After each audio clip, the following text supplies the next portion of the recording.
Welcome to tonight's edition of Resistance TV, which is being jointly hosted with the Resistance Movement, or by the Resistance Movement and the Labour Against the Witchhunt. Both of this evening's guests have been targeted by the concocted anti-Semitism witch hunt. Our first guest is Moshe Machover. I'm very pleased to have Moshe with us. He's one of the founders of Matzon, which was a socialist anti-Zionist organization that was established in Israel in 1962. And I'm sure many people will be well aware that he's also a distinguished mathematician, philosopher, and socialist activist who has written extensively about Zionism and the conflict in the Middle East. And our other guest is Tony Greenstein, who's a prolific blogger and a long-standing socialist activist himself. He's noted for his acerbic wit in his writings, and I remember him comparing John McDonnell to Stafford Cripps in one of his op-eds, in which he said that the only difference was that Stafford Cripps had a backbone. Despite being the son of a rabbi who confronted Oswald Mosley's fascists at the Battle of Cable Street in 1936, Tony's was one of the very first victims of the diabolical witch hunt that resulted in his expulsion from the Labour Party. Now, as I say, this is an event which is jointly hosted between the Resistance TV, the Resistance Movement's YouTube channel, and Labour Against the Witch Hunt. And I'm going to hand over to Tina Workman, who is the leading light of the Labour Against the Witch Hunt. And I'm sure, again, Tina probably needs no introduction, but she's a brilliant activist and yet another individual, I regret to say, who's also been targeted by these egregious smears against hundreds of thousands of Labour Party activists. But so I'll hand over to Tina now, and she'll chair the meeting for the rest of this evening's session. So thank you. Thank you very much, Comrade, and welcome everybody to this meeting. We've had 250 people register, which is fantastic. Not quite as many as registered for our session on defending or calling for the reinstatement of Jeremy Corbyn, which had over 500 people register and has been watched thousands of times now. And I think has been outstanding in terms of the message we're putting out, that we are not keeping quiet. We are not calling for unity with the right, which incredibly some organizations on the left now are doing. This is all very linked, of course, to tonight's session. So we did set this up way before Jeremy was suspended, because there is an international campaign to delegitimize and in fact now criminalize anti-Zionism by equating it with anti-Semitism. It would be wrong to state, and I'm sure neither Moshe nor Tony are going to do this, or anybody in the audience, that this is simply orchestrated by Israel. That would not be successful. This is a campaign supported by pretty much all the Western governments. We're working on a campaign in defense of free speech, and we've gone through all the different governments who've started to label the BDS movement as anti-Semitic.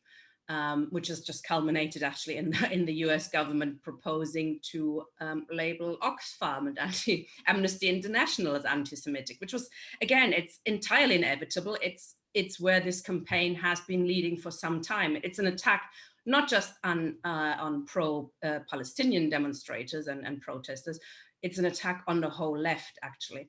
In Britain, this finds reflections in attempts to cut funding for universities that don't accept the IRA definition or misdefinition of anti-Semitism, and in schools being prevented to discuss anti-capitalism, to teach anti-capitalism as it is. So there's a massive campaign going on to attack the left and to attack Palestine solidarity movement.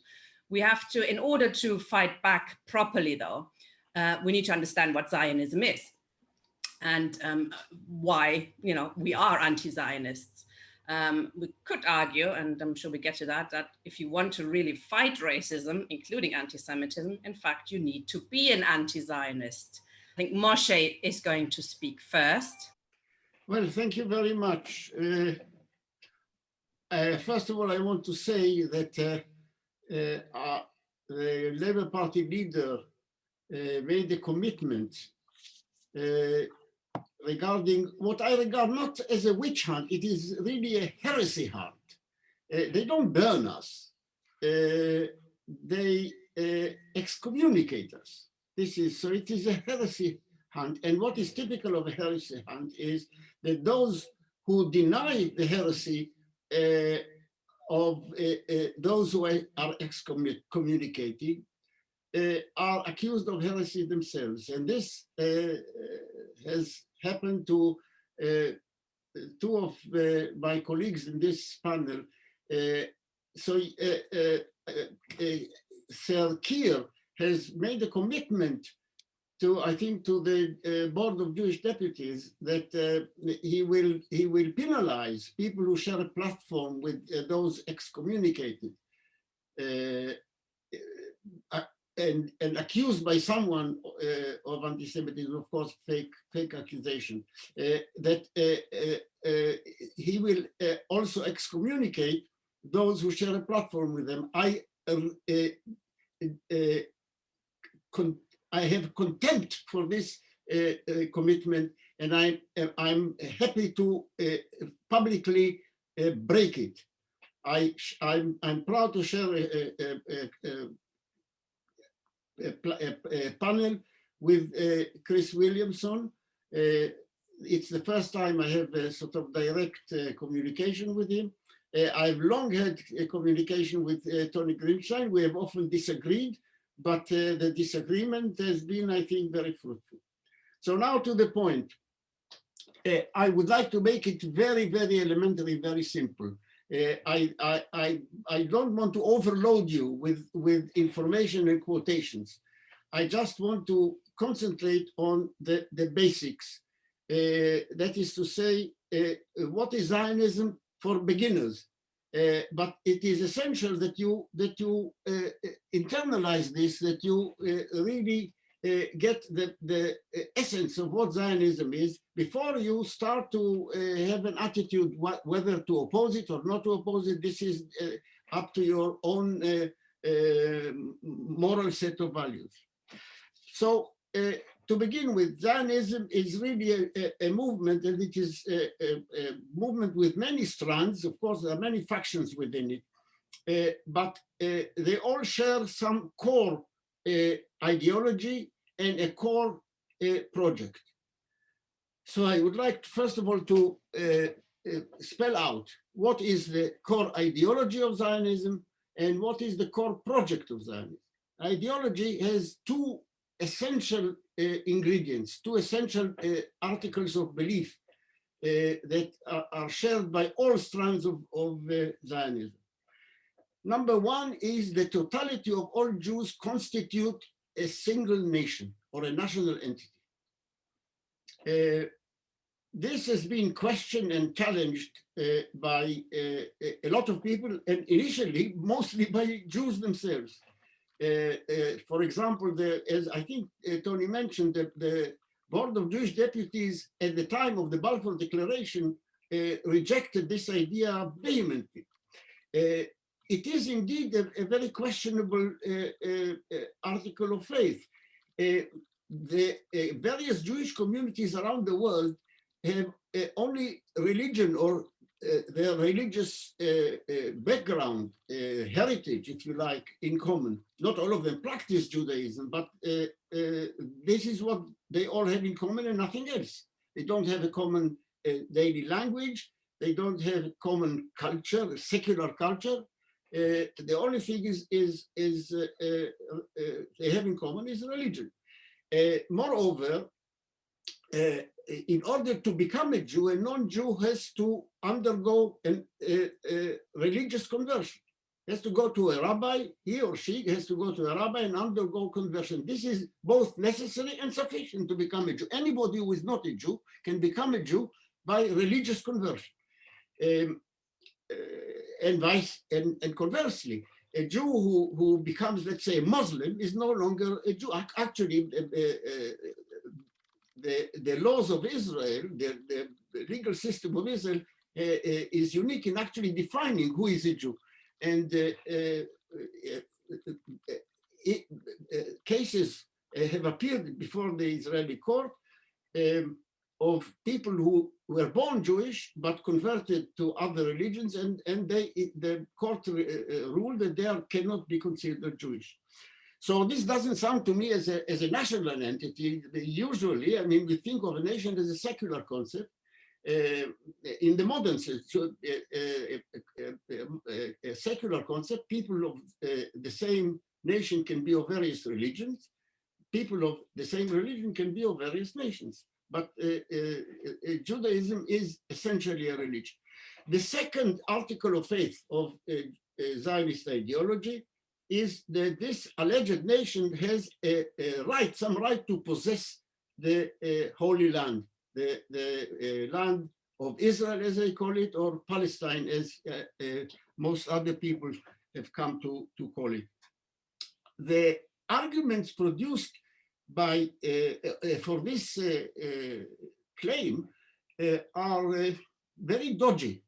They say that the Jews have a long-standing sentimental connection to the Holy Land. Well, that's true, but if you have a sentimental connection to somebody or something, it doesn't give you the right to possess it, according to normal criteria.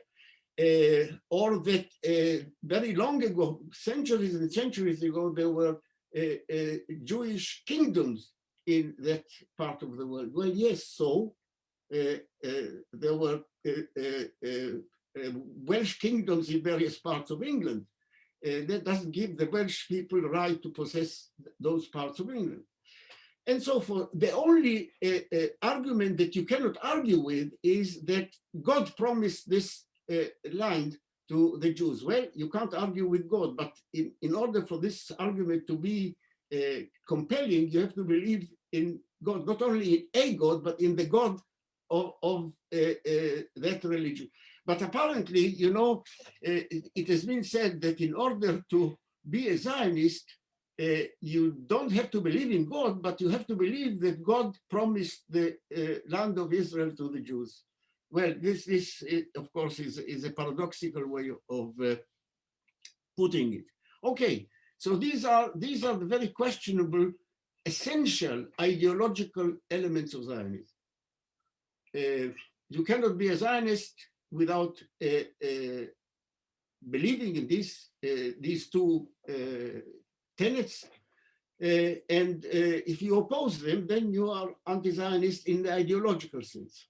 But let me go now on to the practical aspect of it. It is Zionism is a project, not only an ideology, but a project, and the project follows from the ideology. Basically, Zionism is a project of colonizing Palestine in order to convert it to a majority Jewish state. The term colonization I use not as a kind of vituperation or expletive. It is the way the Zionist movement described itself. I will put in the chat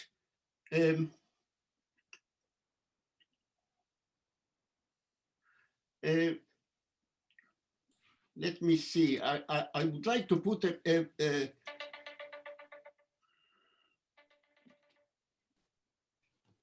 I would like, sorry, someone was calling me on the phone. I would like to put on the chat a link to an article which is regarded as an essential document of Zionism. It was written by Vladimir Jabotinsky in 1923, and it makes it clear that Zionism, as far as he was concerned, and as far as the Zionists that were with whom he was discussing this, was a colonizing movement. It is about colonization.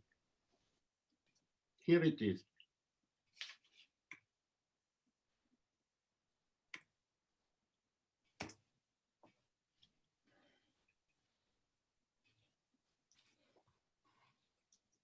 Yes.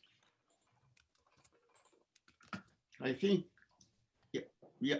I think you have a we can also put it out with the video, so don't worry about it too much. yeah. Okay, no, I just want to make sure that you got the link. Yeah.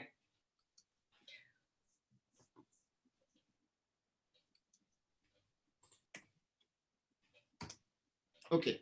Yeah. Yes, to continue,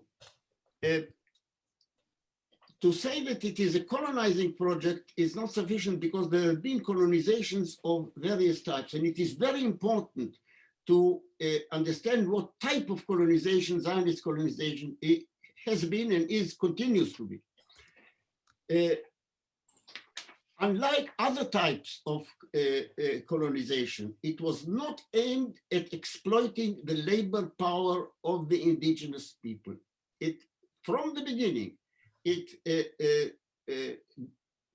assumed correctly that in order to get a Jewish majority state in Palestine, it would be wrong to try to make use of the labor power of the indigenous people, because the direct producers in every society are the majority. And this is a clear difference, a clear distinction between, for example, the type of Zionist colonization that Zionism undertook and what took place in South Africa. In South Africa, the South African economy under apartheid depended on the labor power of the indigenous people. They could be set apart. Apartheid was based on separation, but not complete separation. Separation in social and political terms, but not in economic terms. The indigenous people were essential, were necessary for the apartheid regime. The Zionist type of colonization is in a sense more apartheid than the original South African apartheid, because from the point of view of Zionism, the indigenous population are surplus to requirement.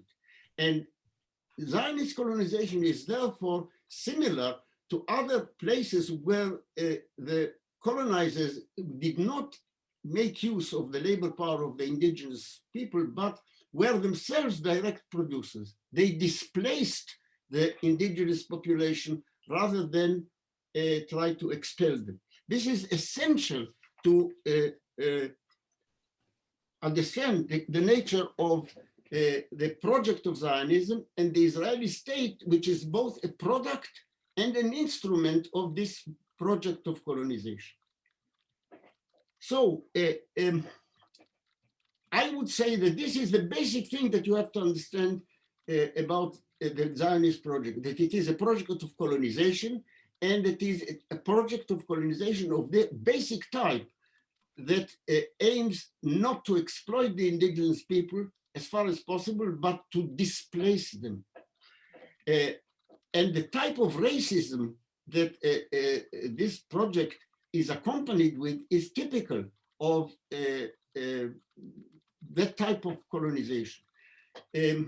There are various types of racism. Racism is not one thing. It comes in all varieties and shades. And especially in the case of colonizations and settler states, the type of racism depends on what type of colonization it is. If you look, for example, at the United States, there were two distinct types of racism that have been and lingering in that country. There was a racism directed against the people who were exploited as slaves. Now, in order to justify this exploitation, the Black people, the slaves imported from Africa and exploited horribly, were described as inferior people, as somehow primitive human beings, not on the same intellectual and moral level as their owners. On the other hand, the racism towards the indigenous Native Americans who were not exploited as labor was quite different. They were regarded as dangerous, wild, if you like, noble savages.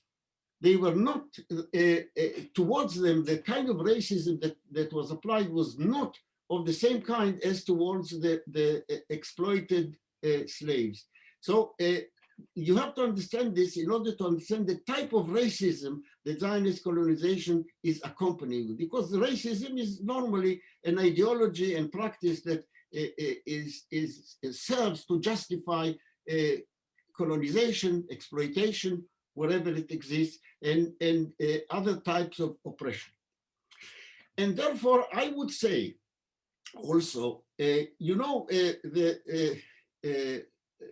fake definition of anti-Semitism, or one of the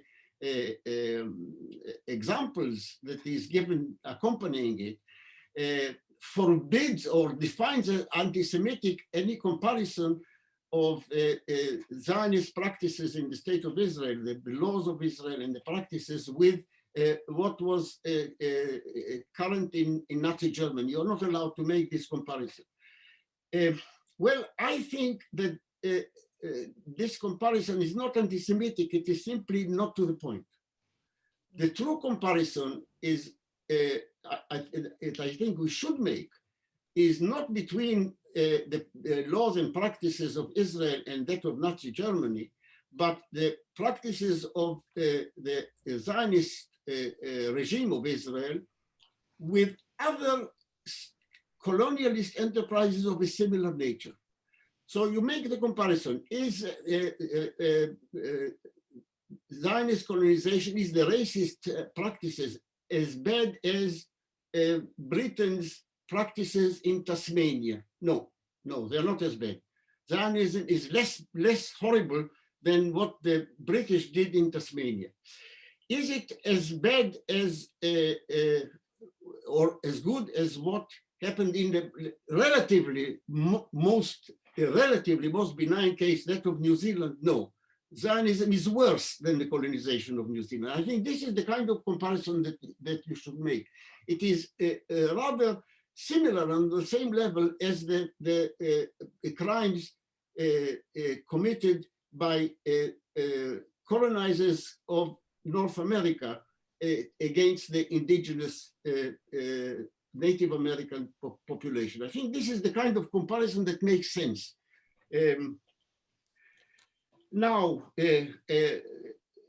although Zionist colonization is of a type that I mentioned, similar to what took place in North America, in Australia, in New Zealand, not so much in South Africa, where there was a different form of colonization. Nevertheless, it has some unique and exceptional features. The most obvious exceptional feature of Zionist colonization is its anachronistic nature. All other similar forms of colonization were over and done with by the middle of the 19th century. The native populations had been marginalized, exterminated, ethnically cleansed, or otherwise similarly dealt with. Zionist colonization is exceptional in that it is still ongoing. It is different from other similar types of colonization, as an active volcano is different from extinct volcanoes. So it is ongoing. It is not something that happened in the past. It is something that is continuing. And if you look at the practices of the state of Israel, you see it in action. The state of Israel, as I said before, is not only a product of Zionist colonization, it is also a political instrument for perpetuating it and continuing it. It is an instrument for the Zionist equivalent of what in North America was the project of Manifest Destiny, which claimed that the white settlers had the manifest destiny to colonize the whole of the American North continent from sea to shining sea. Another exceptional feature of Zionism is the following. Whereas other similar forms of colonization were sponsored by an empire that sent its own citizens, its own people to colonize the various parts of the world. I mean, as in Australia, as in North America, as in New Zealand, as in Tasmania. In the case of Zionism, the settlers had no mother empire, had no mother metropolis who sent them. They needed a surrogate mother. And the surrogate mother initially was the British Empire. So, and on from then, throughout the history of Zionist colonization, Zionism needed the sponsorship of a surrogate mother empire.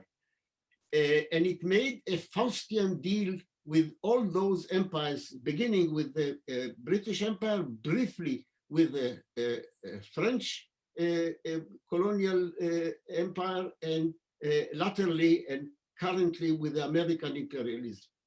And that is, and this was actually foreshadowed by Herzl. I think Tony may have mentioned it. Herzl actually devised this strategy. We will be a bastion against the natives of Asia on behalf, at that time he said Europe, he meant European imperialism. He didn't think of American imperialism at that time. It wasn't really on the map. And this has persisted. Zionism and the Zionist regime of Israel is an essential and important ally of whichever imperialism is hegemonic in the region and in the world. And this role of the Zionist regime is not only a local one, but has become a more global role of Israel as a junior partner of American imperialist hegemony of the world. And hence you can see that the close relationship between Netanyahu and Trump. And this is only a personal expression of something which is much deeper, and which is, I mean, if there is a special relationship of any country with the United States, it's not poor declining Britain, but the Israeli watchdog of imperialism. Okay, so this is my short primer of what Zionism is. Why should we oppose it? Well, this is the conclusion of what I am saying. It is, first of all, if you are an anti-imperialist, if you reject imperialist domination and hegemony anywhere in the world, and especially in the region of the Middle East, then you should oppose the main junior partner of imperialism in that area. So this is number one. Anti-Zionism is a necessary consequence of anti-imperialism.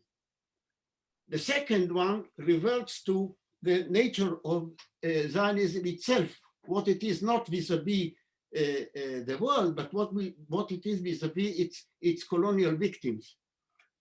You should reject and oppose Zionism because the Zionist regime is an institutionalized armed robbery of Palestinian land. I repeat, the Zionist regime is an institutionalized armed robbery of Palestinian lands. Thank you very much.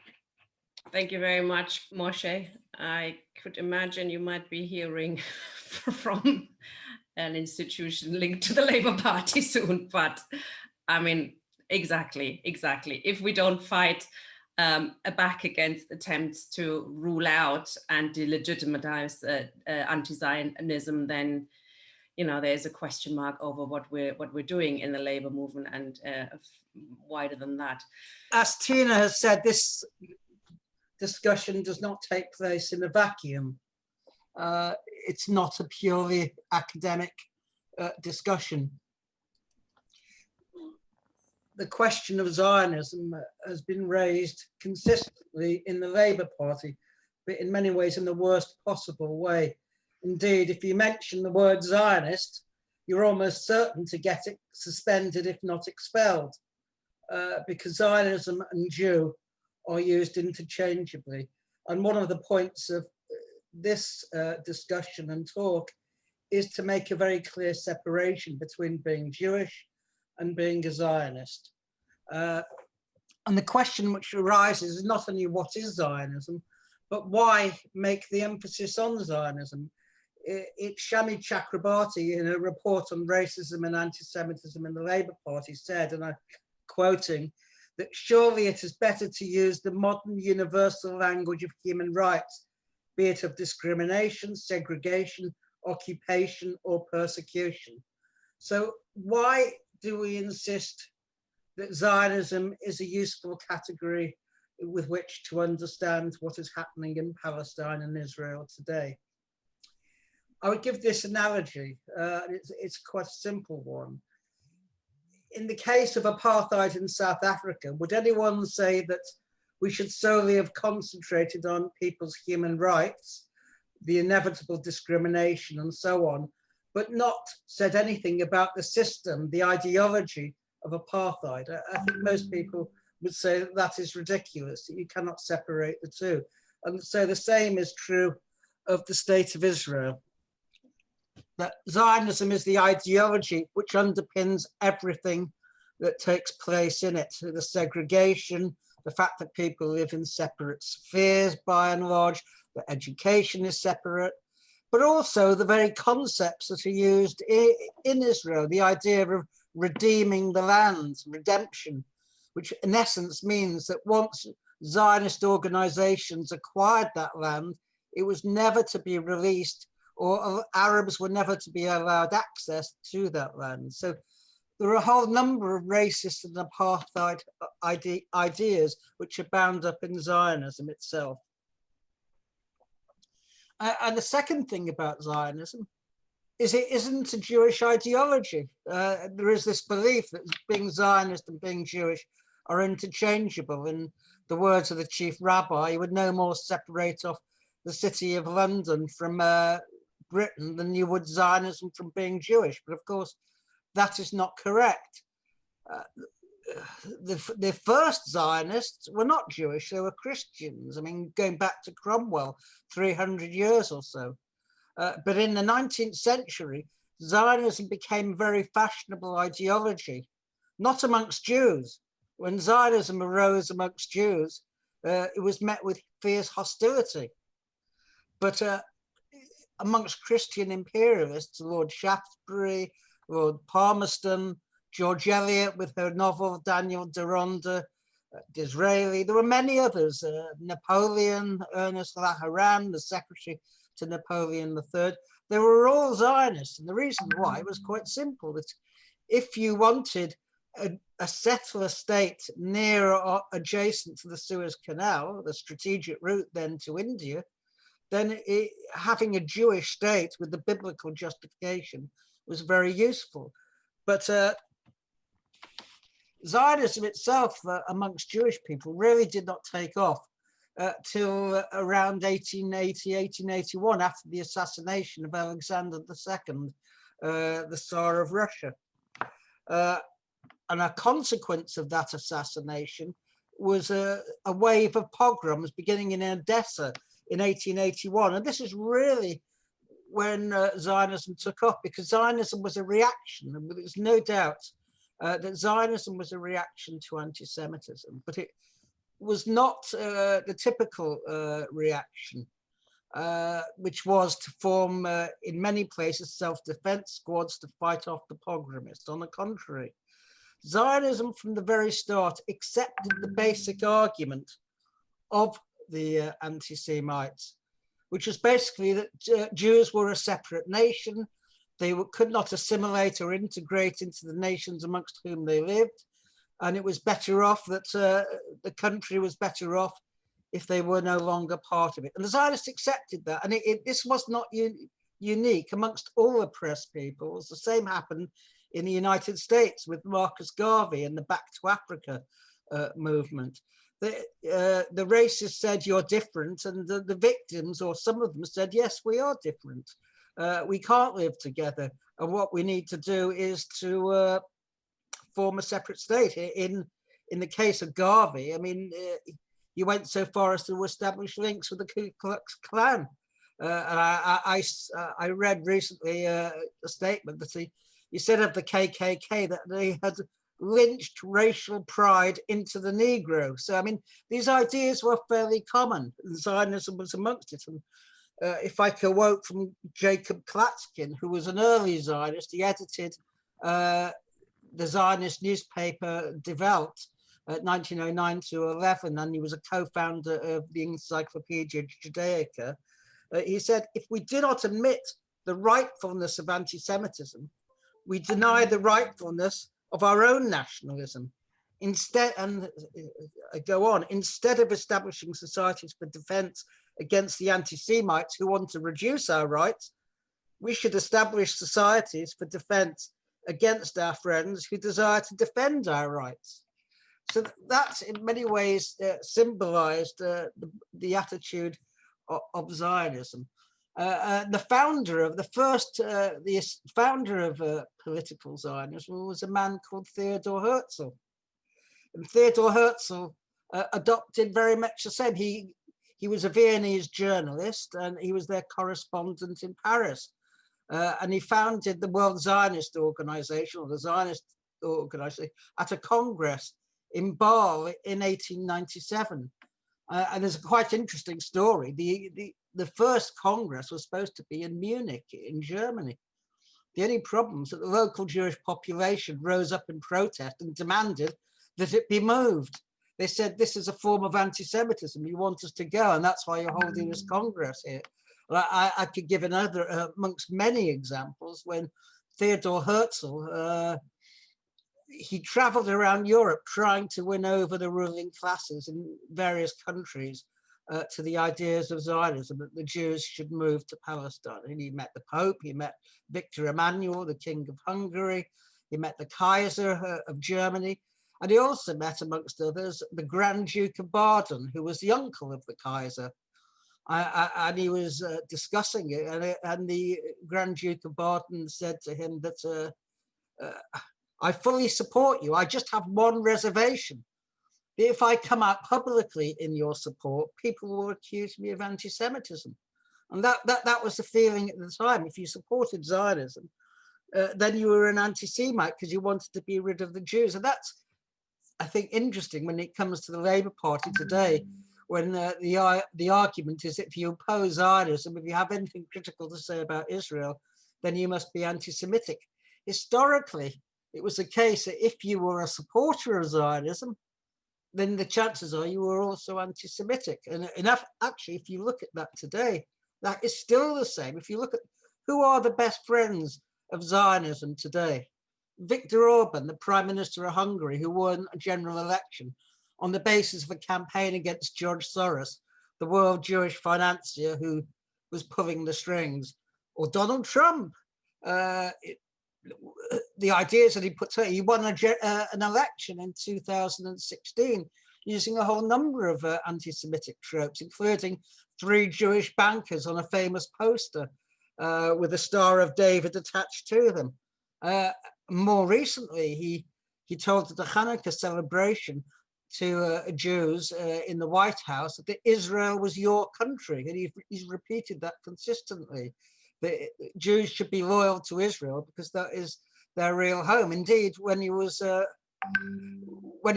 3-4 black congresswomen that they should go back home, he added, for good measure, that they were anti-Semites because, of course, they hated Israel. As I say, the founder of Zionism was Theodore Herzl, and he pressed. Can I share the screen, do you think, Chris? Yeah, yes, go on. Yeah. I wanted to, I don't know whether anyone can see it now or not. Yep, yeah, okay, getting, well, is it black? Yeah, I can't see anything, but no, I think we better, there it is, yes. Can people see that now? No, yes, now.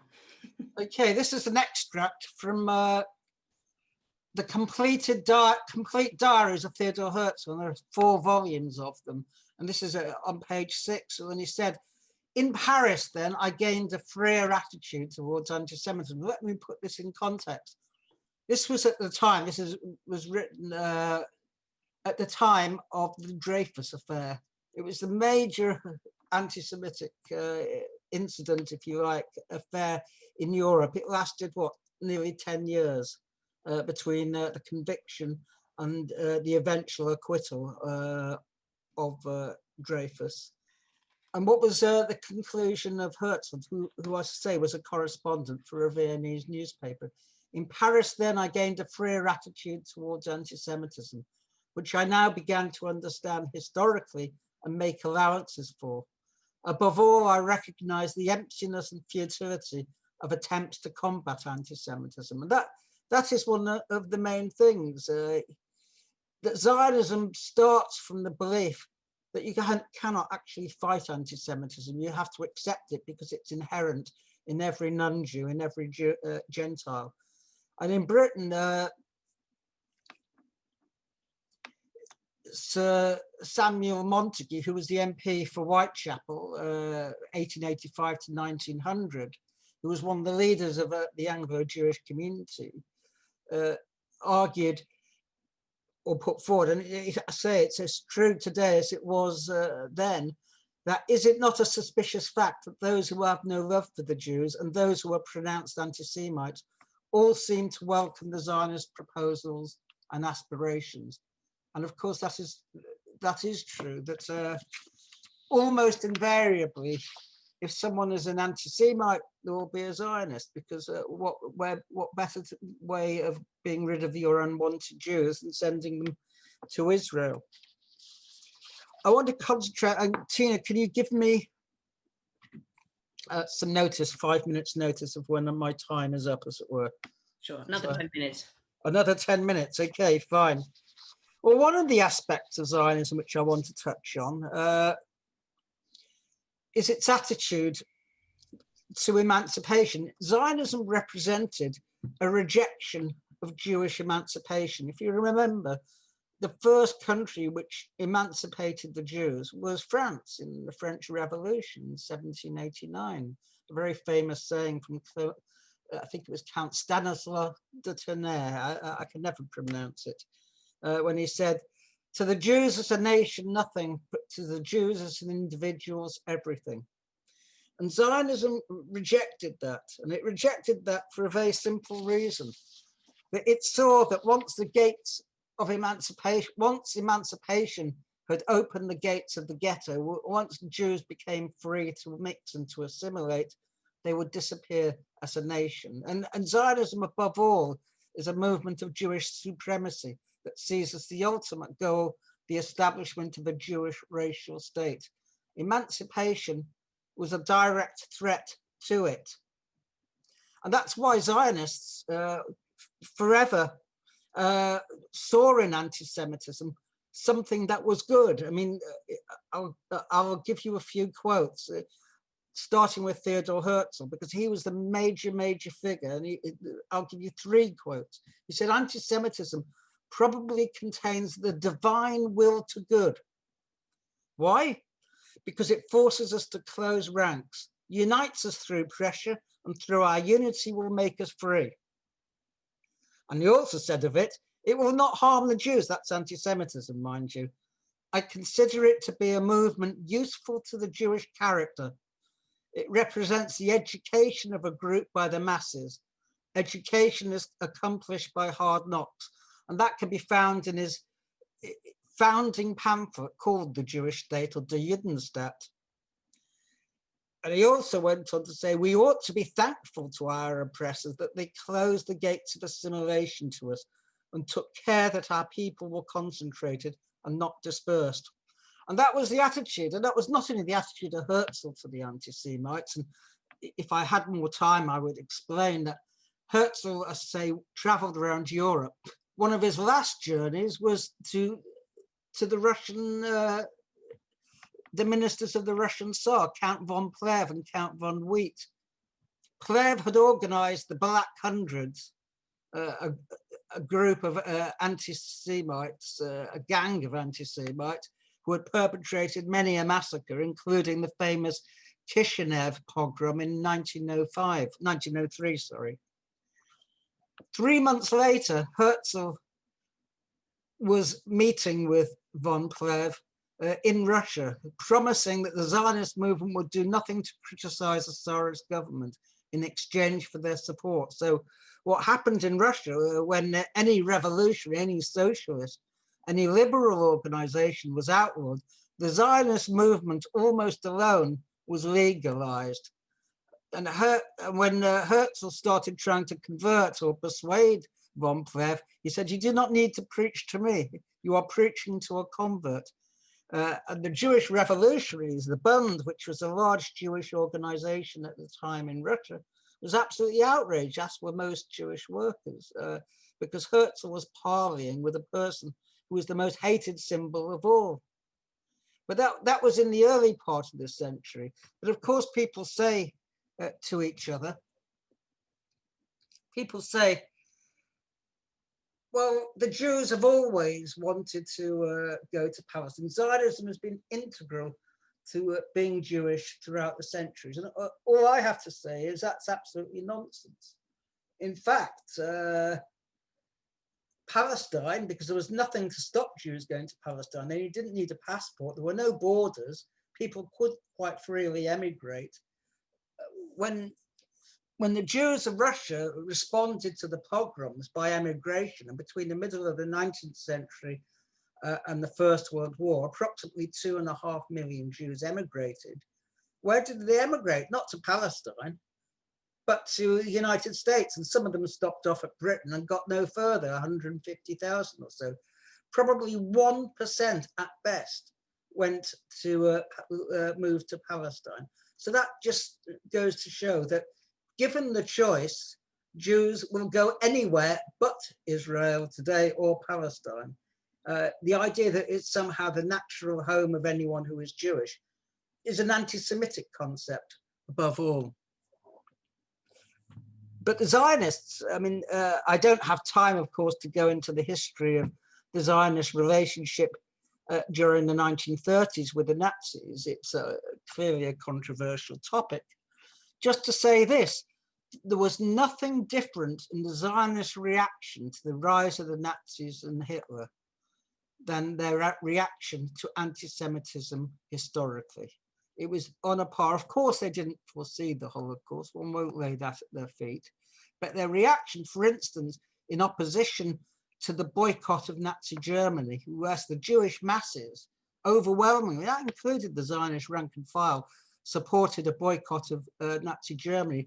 The Zionists were busy negotiating Havara, a trade transfer, not in order to save German Jews, it had to be, because it only applied to the richest Jews anyway. You had to have £1,000 in capital, which today would be about, I don't know, £50,000.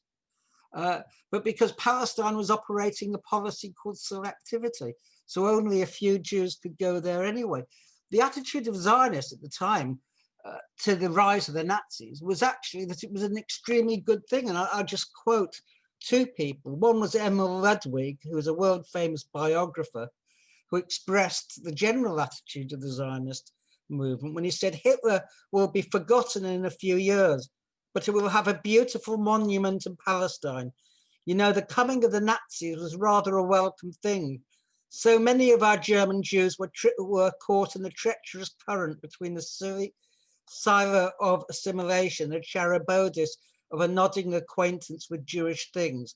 Thousands who seemed completely lost to Judaism were brought back to the fold by Hitler. And for that, I am personally very grateful to him." And just to complete that, the Zionist national poet Chaim Nachman Bialik volunteered that Hitler has perhaps saved German Jewry, which was being assimilated into annihilation. Of course, that is extremely ironic given the Holocaust and what happened. But the Zionists had really had no problem. When Arthur Rupin, who was a key figure in Palestine Zionism, he was the director of the Palestine office from 1908 onwards. He was the father of land settlement. When a friend called him an anti-Semite, he responded, "I have already established here in my diary that I despise the cancers of Judaism more than does the worst anti-Semite." And that's to say, was the general attitude of Zionism towards anti-Semitism. Zionism rejected the idea of living with non-Jews. It accepted the principles of the Nuremberg laws of 1935, the most lethal legal instrument that had been known to man, as Norman Cohen, who wrote Warrant for Genocide, said. Other things about Zionism. Zionism began really, I mean, let me say that why should we have an understanding of Zionism? Let me say that if the Palestinian Liberation Organization had a true understanding of Zionism, it wouldn't have signed the Oslo Accords. Zionism began from the idea of a land without a people, for a people without a land. Zionism never had any intention of negotiating a separate Palestinian state or relinquishing any part of what it calls the Holy Land, Eretz Yisrael. The Oslo Accords were, if you like, a means of buying time, but the Palestinian leadership bought into that, and as a result, probably the worst catastrophe since the Nakba occurred in the early 1990s as a result of that and the formation of a quisling government in Ramallah. I'll finish. Wind up now. Oh, there you go. I'll finish by quoting what Rudolf Verber, for those who do not know, and most people won't have heard of his name, was one of 4 Jewish people who managed to escape from Auschwitz, and he escaped and reached Slovakia with his fellow Alfred Wetzler on April, I think, the 23rd, 1944. And he revealed the secret of Auschwitz, because Auschwitz was not known until then, or if it was known, its existence was disregarded. He had a photographic memory and copied down into what became the Auschwitz protocols, the layout of Auschwitz and what had happened there. And the Auschwitz protocols were suppressed by the leader or the leadership of Hungarian Zionism, which resulted partly in the catastrophe whereby in the very last stages of the war, 500,000 Jews nearly went to the gas chambers. And he wrote, "I am a Jew. In spite of that, indeed because of that, I accuse certain Jewish leaders of one of the most ghastly deeds of the war. This small group of quislings knew what was happening to their brethren in Hitler's gas chambers and bought their own lives with the price of silence. Among them was Dr. Kastner. I was able to give Hungarian Zionist leaders 3 weeks' notice that Eichmann planned to send 1 million of their Jews to his gas chambers. Kastner went to Eichmann and told him, I know of your plans, spare some Jews of my choice and I shall keep quiet." That, I say, was from Rudolf Verber, who was an anti-Zionist Jew who went to Israel and promptly moved first to Britain and then to Canada. Thank you very much. That is really only a fragment, but I've tried to cover some of the basic concepts of what Zionism is. Thank you. Thank you very much, Tony. Hi there. I enjoyed that. That was very good. I was surprised how little I knew about the history of it. I was particularly surprised about Tony's contribution with regards to the history of what makes an anti-Semite and anti-Semite, as it were, because if you look at today with the Labour Party, you'd have the impression that the situation is completely reversed. My question is, I don't really know how to put it. Is it possible to be an anti-Zionist without actually calling for the state of Israel to be abolished? In other words, to go back to the United Nations 1967 borders and leave it at that. supposing you didn't feel very strong on it, but you still supported the right of Israel to exist. Does that make you a Zionist? If I hope that makes sense. Yes, I'll leave it at that. Yeah, I mean, oh, the other thing I was going to mention, when you look at Jewish Voice for Labour and what they say about Jews and Zionism, or you often find that if you post articles from them to, you know, a lot of Labour members on the right will say they don't speak for all Jews, and so you end up in this what you might call the wrong type of Jew without saying it as such. And I often, perhaps one of the panel could answer whether that is actually a form of anti-Semitism in itself. Yes, thanks for that. I'll leave it there. Thank you, comrade. Tony, Moshe, do you want to answer straight away, or shall I bring in somebody else first? It's up to you. I mean, you are the chair. I mean, I'm. I'll bring in one more question. Steve, who is from the US, I believe. Hello, yes. Steve. Hi. Thanks for having this presentation. I think one of the things that has to be addressed around the issue of Zionism and the role of Zionism in the labor movement is the role it plays in organizing against critics of Israel and against the Zionist ideology. Because in the United States, the AFL-CIO, of course, supports Israel and actually has a Zionist ideology. And this prevents a debate and discussion in the labor movement about the role of Israel and Zionism. So I don't think we can, and this has been an historic issue in the United States, that people who are critical now of Zionism are being accused of being anti-Semites and is used politically. So I think, and I think the same thing has happened in Britain. There was an organized campaign to get rid of critics of Israel who were anti-Zionist, saying that they were anti-Semitic. So I think there has to be a campaign in the labor movement in the unions, both in the United States and Britain and around the world and Canada as well, that the fight against Zionism is a fight against a racist ideology, and also that the premise of the US unions are equality for all, secular equality, the rights of all workers.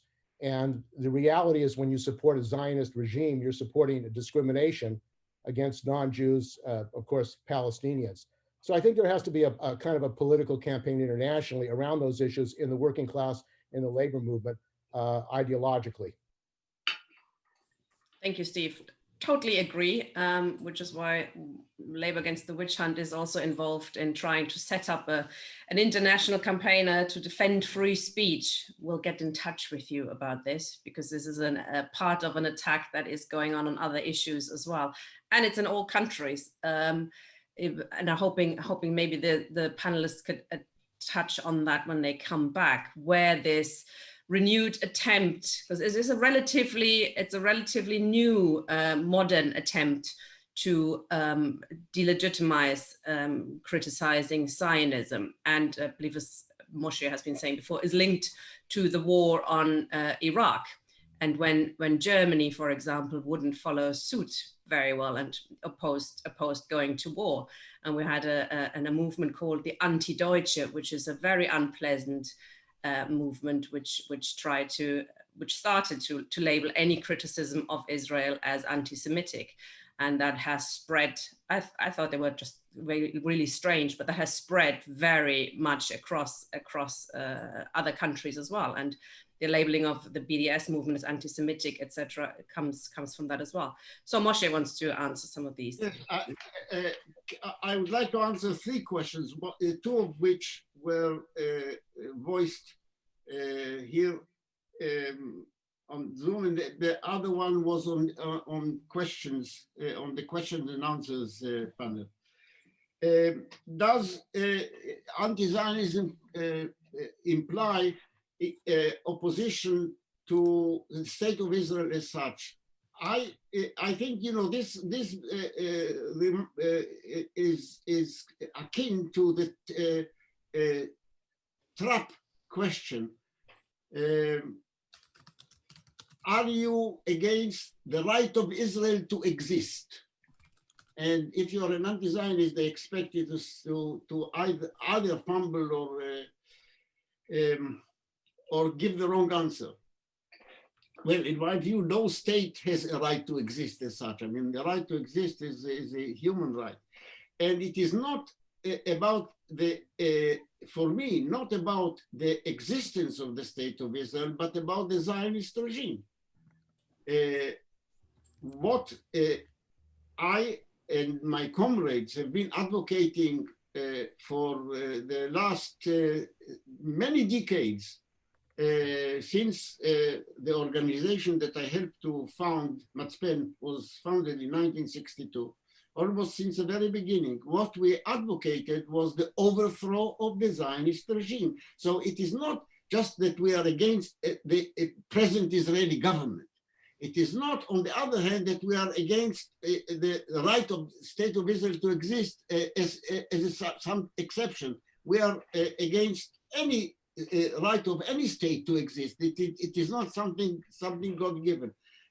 No state has a God-given right to exist. But this is not the question. The question is the question of the regime. What we are advocating is the overthrow of the Zionist regime of the state of Israel. This brings me to another question that was raised by a comrade, I think, Guy Saha, on the question and answer, which made the analogy with South Africa.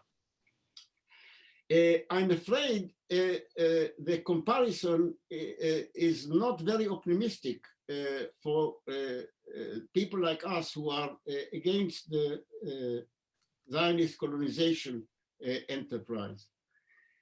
It is very often assumed that the South African apartheid regime was overthrown by international public pressure. This is only true to a very partial extent. The thing about the apartheid regime, what contributed mostly to its downfall, the international pressure played a role, and it is undeniable that it helped. But in that case, what clinched the case was, first of all, the military defeat of the South African regime in Angola and in Southwest Africa. But more than that, it was the fact that the regime could not deal with the majority of the population, because at that, under that regime, as I pointed out, the majority of the population were oppressed, exploited, but at the same time, essential for the existing regime. It was, they were its labor, but he couldn't get rid of them. The case of Zionism is different. The Zionist colonization regime has an option, unfortunately, which the South African apartheid regime did not have, and that is another major Nakba, another major expulsion, exiling of the remaining Palestinian people in between the River Jordan and the Mediterranean Sea. This is always a danger.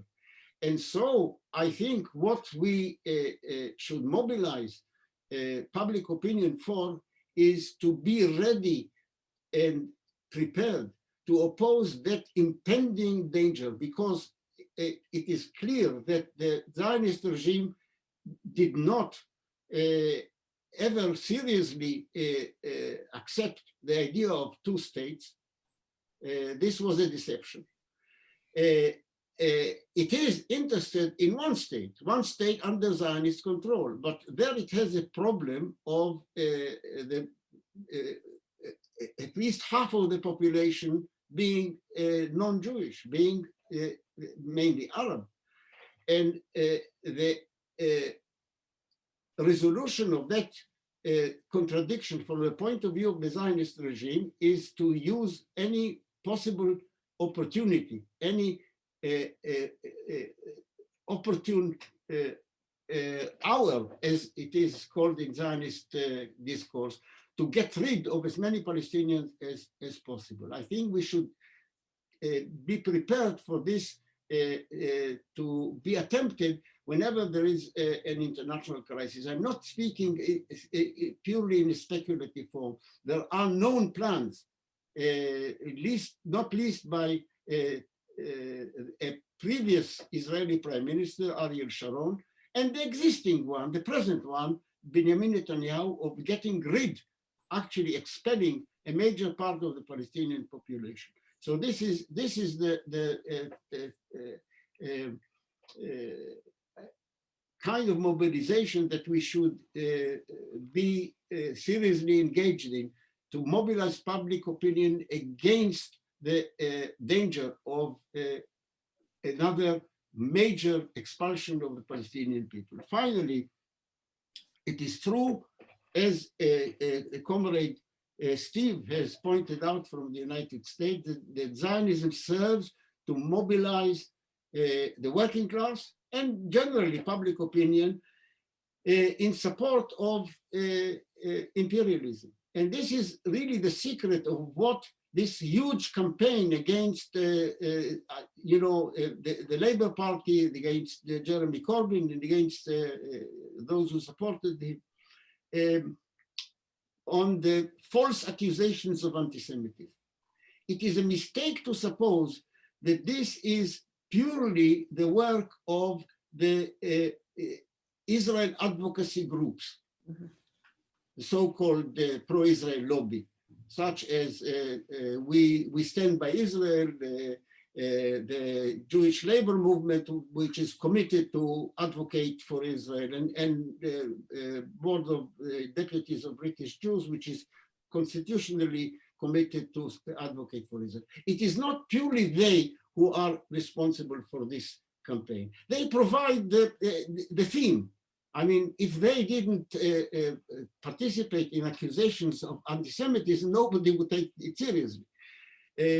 But the main, let us say, energy and the main drive comes from the establishment, from the pro-imperialist establishment within the Labour Party, and those parts of the Labour Party that are loyal to the British establishment, and the British establishment itself outside the Labour Party, which includes the mainstream media, the BBC, and the press, the prejudiced press that we have here, including the hypocritical so-called left-wing Guardian. This is it is they who are really the main driving force of this campaign against the Labour Party under the guise of accusations of anti-Semitism, which are false, by the way.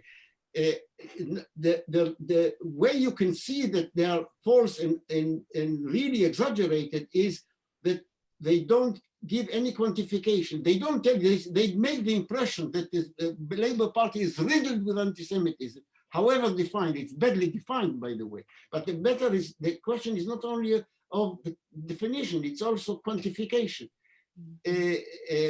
Any reasonable accusation should be accompanied by quantification. How many anti-Semites are there in Labour? Are there more anti-Semites than pedophiles? Are there more anti-Semites in the Labour Party than wife beaters? Are there more anti-Semites in the Labour Party than in the Conservative Party? They don't actually give you these data.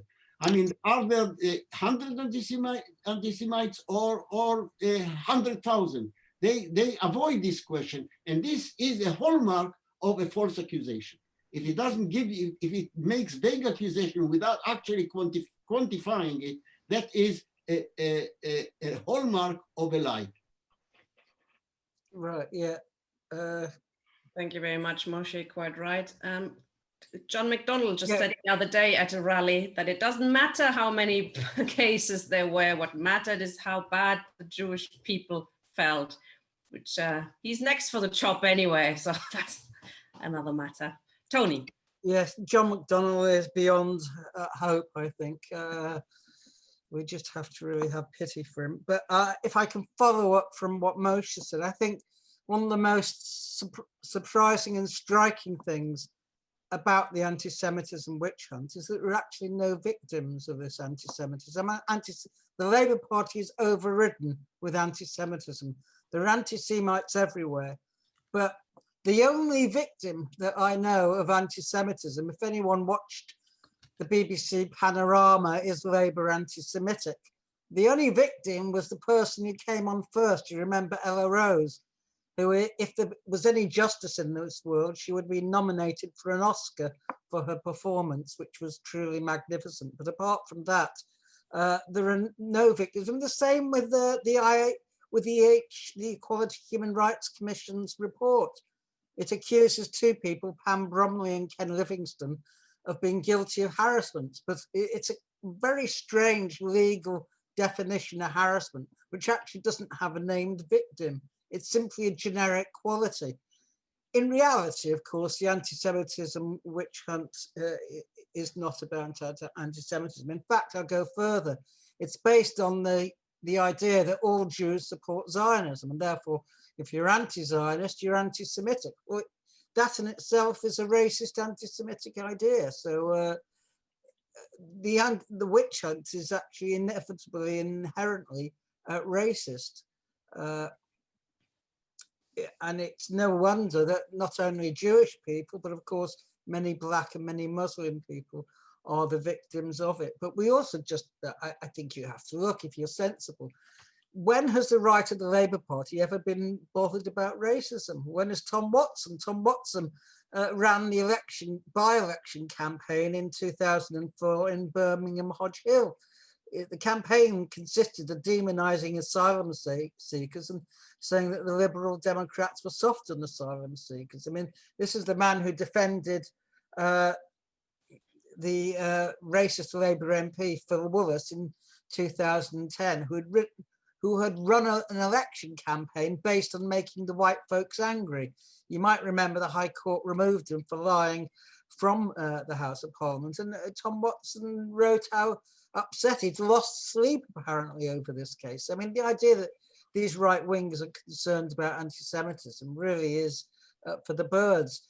But it's very, very useful in providing a moral legitimacy to the campaign to overthrow Corbyn. Quite simply, when Corbyn was elected and he was seen as someone who was anti-NATO, anti-war, and so on. I mean, the alarm bells, I'm sure, rang from Langley in Virginia, the CIA headquarters, to the Israeli army's headquarters in Tel Aviv, stopping off in London at MI5 headquarters as well. And clearly the anti-Semitism narrative, and it took some time to develop, was seen as the most useful weapon that they could deploy.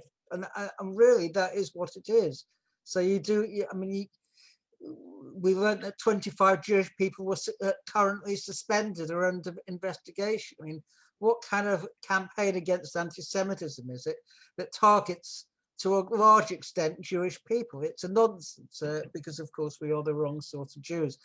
As regards the question of if you're an anti-Zionist, can you be opposed to the state of Israel? I think, yes, if you're talking about Israel as a Jewish supremacist state, then clearly you can't be an anti-Zionist if you support its existence, even within the 1967 borders. You're opposed to the fundamental nature of a state that is based on one section of the population. Israel is a state of the Jews. It's a state of, it's Jewish citizens in practice, not all of its citizens. And that's why in every peace negotiation, one of the first things they propose is a land swap with the future Palestinian entity. in which they can transfer the major concentrations of Palestinian Israelis inside Israel, the triangle in particular, over to a new fledgling Palestinian state. Palestinians in Israel, of which there are 20%, are really tolerated guests. I mean, although they have citizenship, it's a citizenship that is almost meaningless in terms of their rights. And the Jewish nation state law has put that down in concrete, as it were. So the answer is, if you're an anti-Zionist, you believe in a secular state, a state that doesn't depend on one particular ethnicity. Although, of course, it's very useful, just like in Ireland and South Africa, to have a section of the population which identifies with that state based on that ethnicity makes it extremely hard to overthrow. And South Africa was difficult enough, but overthrowing Zionism in Israel, I think, will be that much harder because of the support it has garnered. And the fact that really, I mean, the reason why anti-Semitism has such a play morally is, of course, because of the Holocaust. Israel trades on the Holocaust and the memory of the Holocaust. We all know that.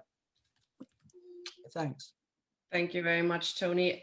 This is, of course, also linked to the question by Neil Hunt, which I quite quickly answer myself. Why do you think the arguments made against the Labour Party about being anti-Semitic had such solid traction in the media? Of course, because it suited the media. It's entirely dishonest. That was the way to get rid of Jeremy Corbyn, who was not liked by the right-wing media either. They tried different things, didn't they? They tried the Czech spy. They tried a few other things. None of it worked. And then they found the anti-Semitism issue, and that it was the issue that Jeremy Corbyn didn't manage to just bat away. Had he done it, we would be in a very different situation today, I believe. Okay, we've got the next speakers, two comrades from Israel, joining us from Israel. That's Leah and Jakob. Thank you very much for joining us. I'm going to spotlight you now. Hello. Okay. Hi. Well, thanks very much. I mean, I'm glad to salute Moshe. As a pair of old-timers, we became anti-Zionist. I mean, I grew up in Israel. I came there as a Zionist, as a youth in my teenage years.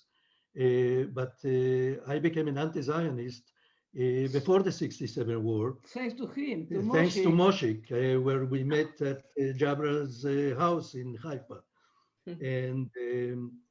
And what I'm glad to say is that although we were a very small handful of people that constituted Matzpen, and many of you may be familiar with that, but if you're not, there is plenty of history about Matzpen that is available on YouTube. And but the interesting thing is that the influence on the Israeli politics, in particularly in the left, in the real left, has been enormous, well beyond the small number of members of Matzpen at the time. And one thing that I can say, I mean, this ghost about anti-Semitism, because anybody that is against the politics of Israel, it's wielded as an anti-Semite. Well, I can tell you, I'm not an anti-Semite. I don't hate myself. I don't think my wife does that. And neither my children, which were born there. And when they throw this issue about anti-Semitism, I say, well, if this is the only thing that you have to say in defense of the politics of Israel, really, we are a long step ahead of you. Because, I mean, they have no arguments about the issues of racism, about passing laws that are continuously, basically, it's like a state of one people and the ones that we need to get rid of, so-called. And this is ongoing. I mean, it's not new. It didn't start in 1967. And it goes way back to Second World War and the establishment of the country. I mean, I, like Moshe and others, have been living in the US now for over 40 years. And I can tell you this comes up time and time again. And my answer to that is, well, if anti-Semitism is the only thing you have to say about that, the concept of being a solid, democratic, secular, and hopefully socialist state, then you have no argument. That's all that you can say. I mean, that's all your defense. Thank you, comrade. Bring in a couple of more. Neil Todd, please. Good morning, comrades. I should apologise if I'm a little bit incoherent. I'm calling you from Australia. Thanks to COVID, I'm stuck here. But yeah, thanks again for all the speakers. That was excellent contributions.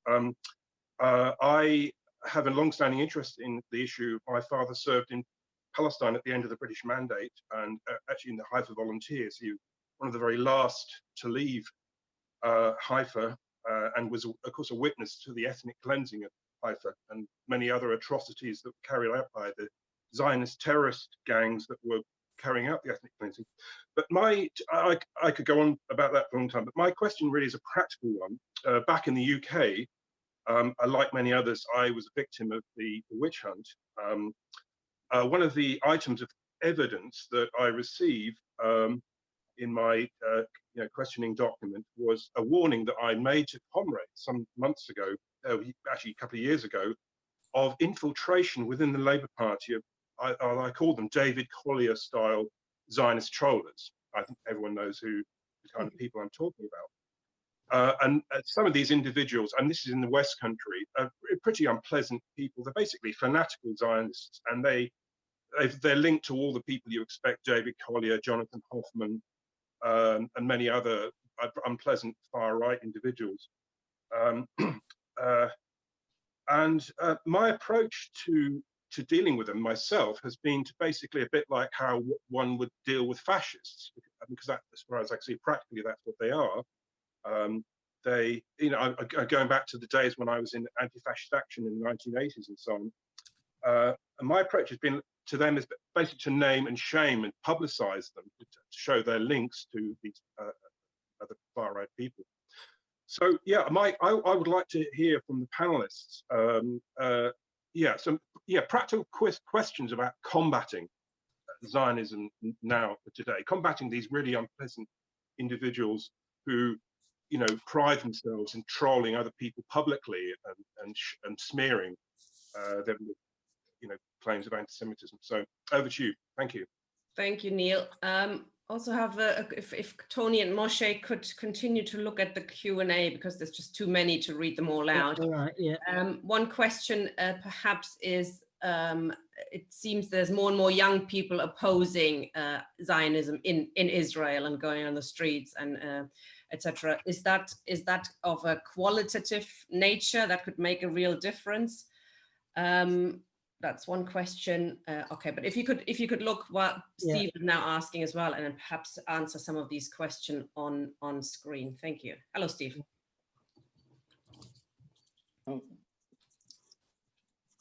Fire away. Who are you speaking to, Tina? You. Oh, Steve. right, okay. I wasn't sorry. Because I've been having a bit of. I'm not sorry. I just say I'm on my phone, so I was having a little bit of a problem with finding my way. Oh, you're live now. And I completely lost the picture. So anyway, first thing I want to say was I missed Tony's part of the talk, and then he came in. I didn't realize this meeting was on, and when I found out, I joined it. So unfortunately, I missed what Tony had to say, and he got in half part of what Moshe had to say. But it seems to me that if we're arguing that Zionism is a racist ideology, and we know that there's a lot of Zionism in the Labour Party, then in a sense, the Labour Party is a racist party. That's a logical conclusion of that, and you can't fight racism in the Labour Party if you're not going to take on the ideas of Zionism, and that's the problem I think that we've got. But obviously that requires us to think a lot about Israel, which is what's happening here. So I really want to. My point was, if you compare South Africa with an America, New Zealand, Australia, all colonial settler states that Moshe mentioned in his part of his talk, at some point, at some stage, you're going to accept they exist. I mean, we're not trying to abolish South Africa, America, New Zealand, or Australia. We kind of accept their existence. Now, you could argue that Israel is different because Israel is still an expansionist state. Its colonization hasn't finished, whereas the other ones, their colonization finished. But at somewhere down the track, somewhere historically, a colonial state becomes a stable state, and you don't try to abolish it, you try to democratize it in a certain sense, which is what happened in South Africa. I mean, it was the democratization of South Africa that took place. So you might say Israel is different because of its expansionist nature. It hasn't stopped its expansionism, but there might be an argument for saying that the problem that we've got is that the argument is if you accept that Israel exists, then the argument is against Israel as a Zionist state, not as a democratic state. In other words, is it possible for Israel to be democratized and for its link with Zionism to be broken? And if you're going to do that, you're going to need the 20% of the Arab population of Israel to be part of that process, obviously, because they're the victims of a Zionist Israel. Now, I know Tony doesn't agree with this, but I just think we go over the argument. Do we have to get rid of Israel, or can it be, is there some point where it can be democratized? In other words, you can have a democratic process, which would include, of course, recognizing the right of a Palestinian state to exist. I do, without doing that. So is there a program that says we're against a Zionist Israel because it's racist, but we want to see a democratic Israel? And the only way that can come about is if the working class and the Arab populations transform the state from the nature of the state that it is. So I want to just ask whether that is a possible way. It's a different approach on it. I know Tony's not going to agree with it, but I'd just like to throw that into the equation. Moshe, I think well, we'll see what Moshe says. Just before I bring the two speakers in, we had I can speak for myself. But a couple more comments in the live YouTube channel from Chris. Just 2 points there, making one person asks, he heard there's discrimination against non-Jewish citizens when they're trying to purchase or own land, which is disputed apparently by Zionists that exists. Perhaps you know anything more about that. And then also if it has evolved, how has Zionism evolved over the last few years? Has there been a change? Obviously, I guess there has been a change in the anti-Semitism campaign, the smear campaign, but has there been any other changes? Have there been any other changes that you think are useful? I would have thought you both have about 10 minutes if you want to answer a few questions and use the opportunity now to sum up. Who would like to go first? Let's do Tony first. Okay, I've drawn the short straw. Can Israel, in essence, be normalized? Is really what you're saying, Steve Freeman. Would that be correct? He's disappeared now. I just made him. Yes, he did. Democratized. That's what I took to it be his argument. Firstly, I don't even think the United States and Australia have been normalized. I think part of the behavior of the United States and its attitude both to black people and of course indigenous people, as well as its adventures abroad, are partly shaped by its settler colonial origins. And the same is true of Australia. It has never come to terms with its Aboriginal population. But Israel is an active settler colonial state, not only in the occupied territories, but internally. There's a continuous program of Judaization in the Negev, in the Galilee, to restrict the expansion of existing Israeli-Palestinian towns and villages. It's Zionism as an ideology, which is quite unlike most, certainly Australia and the United States don't have that ideology now, but the ideology of making the state more Jewish at the expense of those who are non-Jewish, even though they are citizens, formally at least, it is pretty unique to Israel. But Israel is an active colonial power. And I was thinking about the question of expansion, because that was part of one of the questions which was raised. Well, originally the Zionist program was based on a concept known as the land of Israel, Eretz Yisrael. And that goes up to the Litani in Lebanon and across the Euphrates and down to, I think it's the brook of the Nile in the Bible. So there's actually plenty of space left to conquer. But in practice, what would happen, supposing that Israel managed to expel its Palestinian population, and so its natural border was the Jordan River, which it populated with settlers? I have no doubt at all whatsoever it would then come into conflict with Jordan, and there would be some pretext or other in order to start raiding Jordan and then other neighboring countries. So Israel is still an expansionist state.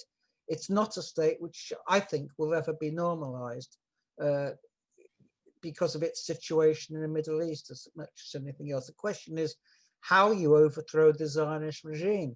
And I don't think that's possible by the Palestinians themselves.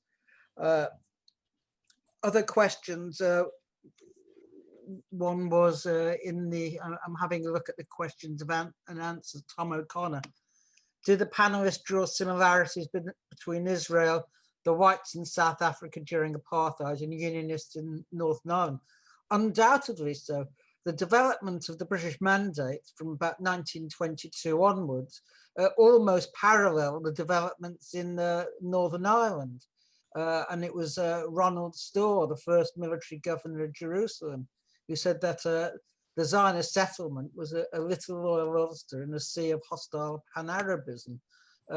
Certainly the British understood that in all sorts of ways. Remember, I mean, Balfour, Arthur Balfour, who initiated or signed the Balfour Declaration, first saw active service as the chief secretary in Ireland, where he was known as Bloody Balfour, owing to the fact that British troops shot 3 demonstrators dead in Mitchelstown, County Cork. He was a seasoned imperialist before he ever heard of Zionism. And of course, he transferred his practices in Ireland. He came over here, he became prime minister and then foreign secretary.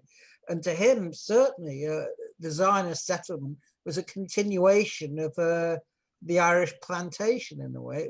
It was a new Ulster in the Middle East, a strategic ally, which was of use. So yes, there were. Similarly in South Africa, I mean, there were differences. South Africa, as Moshe said, exploited black labor. It didn't try to exclude it. But many of the myths in South Africa were much the same. One of the major myths is that the white South Africans didn't displace black South Africans, because the black South Africans came to South Africa as a result of the industrialization, the provision of employment on the cotton fields and in the wine and so on. But it was an empty land before the settlers came. That was also, of course, one of the myths of the Zionists, which was untrue, of course. I don't know what other information on the UK Israel lobby. Well, there's BICOM is the main Israel lobby, but there are many, many other players, and we can, I think, now include the Community Security Trust in the campaign against anti-Semitism. An anonymous attendee has said, it was directed at Moshe, but I'll also like to answer. Do you believe in one state or 2 states? I am firmly opposed to 2 states. I'm firmly opposed to partition, whether it's in Ireland or whether it's in Palestine. I mean, as James Connolly said in Ireland, partition would create a carnival reaction on both sides of the border. That would be the case if there was a 2-state solution in Palestine. In reality, why would you want to have a 2-state? What is it that prevents Jews or Israelis and Palestinians living together? I can't see any argument other than the racist argument, which says that Palestinians and Jews cannot cohabit together. That is part of the myth of the settler colonialism. So I firmly reject the idea, and I'm in favor of a secular democratic state. Okay, thank you. Thanks very much, Tony. Yep. Okay, Moshe, please, for about 10 minutes. Thank you. Yes, well, I'll go through some of the questions in order. Neil asked how to combat this attack of fake accusations of anti-Semitism.